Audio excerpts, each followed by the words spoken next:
Hello everyone, Wojciech here, and today I would like to tell you about my trip to one of the pearls of Ukrainian coast called Berdyansk.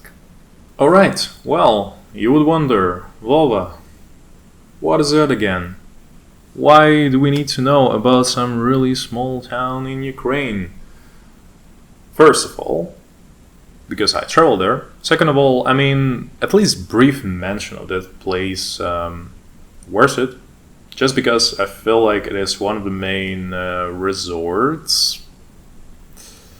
I'm really using the word resort for Berdyansk.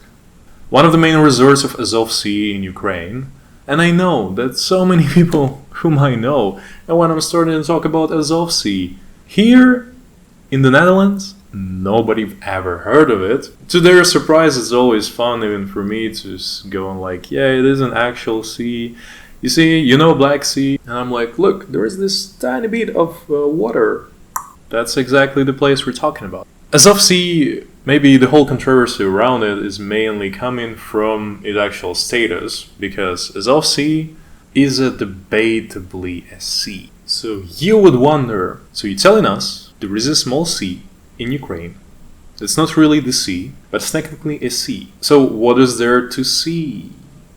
To be really honest, there is not much to see in Berdyansk, but it's like one of the classic examples of how the Ukrainian and I think Russian or probably even all post-USSR countries sea town actually looks like. There is hordes of landlords who are ready to rent you an apartment for you to rent for a few days in order to enjoy yourself sunbathing next to the gorgeous Azov Sea. One would hope that the infrastructure with the time would develop itself further and the things will be better than they are. And I think last time I was there, it was 5 years ago, and there are not so many changes. But come on, let's be honest, Ukraine is not the wealthiest country, and Azov Sea and Berdyansk itself is not the best and hottest destination in the whole of Ukrainian seaside. So then people probably again asking, then why are you all telling all this to us? Just listen, wait. There are some things that are just happening on there. First of all, Berdyansk is a famous place for this specific fish called bычок. I know, the name of the fish doesn't sound like anything cool. I am not entirely sure how is it in English. Maybe this name in English doesn't exist, but bear with me. Well, it actually has a cool name in English. It's called goby. Goby. Okay, let's call it goby. Goby also sounds cool, similarly to bычок, to be honest, in the way you pronounce and sound this word. So this is one of the best places to get this specific Azov goby, which is awesome. And I am not the biggest fan of the fish, but Azov goby is top notch. Then, of course, Berdyansk does have some attractions. Like the city, it's not fully new city. Like it has been established back at the end of the 19th century, and Azov Sea was still there to be, and they used to be just a small fisherman village, which then one of the merchants looked for an opportunity and decided to build a little plant there, and then he built a little port, which then grew into a bigger one, and it became the main port of Azov Sea. The main port of Azov Sea still doesn't sound as cool, but just let's focus on main. Okay, so it's the main port.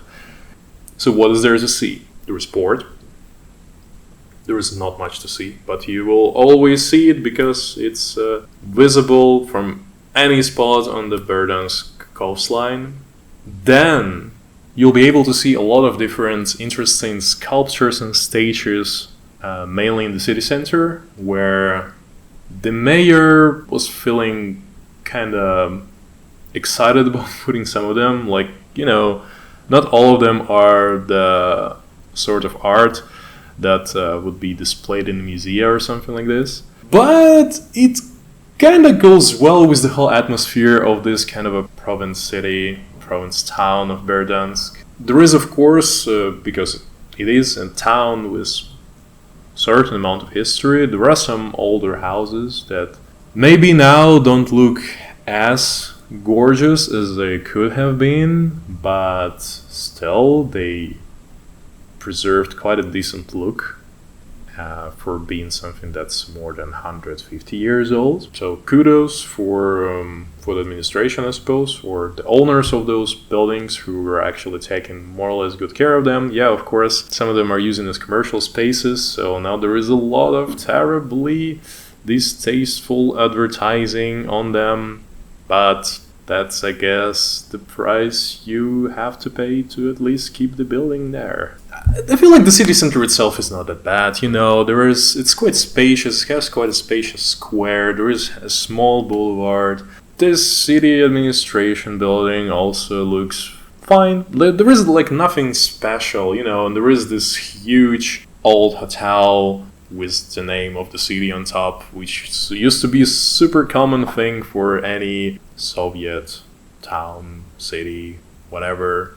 There are some attractions, so don't get me wrong, there is a bunch of nightclubs, 2, I think, water parks, just park of attractions, the zoo, some other things, and of course the good old classic attractions that you usually get when you go into one of the beaches in Ukraine, which is there is this herald with the speaker coming and inviting everyone to go on a banana boat, or they have new dragon boats, some other boats, some parachutes, some other things, and this is the ads that you constantly hear while you're on the beach, just trying to chill, but this man is super persistent, so you end up going.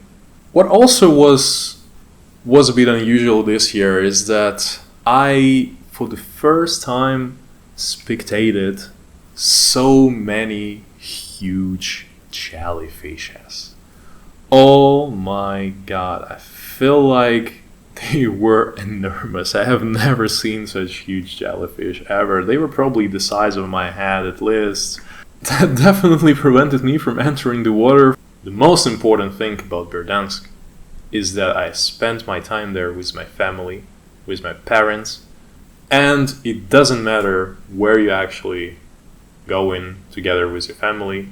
What matters is that you're all together.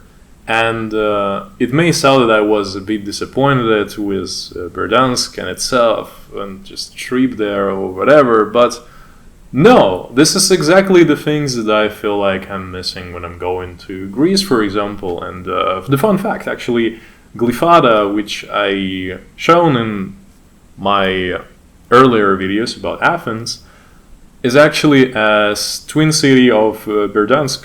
What really matters is not where you are, but with whom you are. But hey, it's we live only once, YOLO, just go to Berdyansk and have some fun there. There is definitely a lot of opportunities to do it.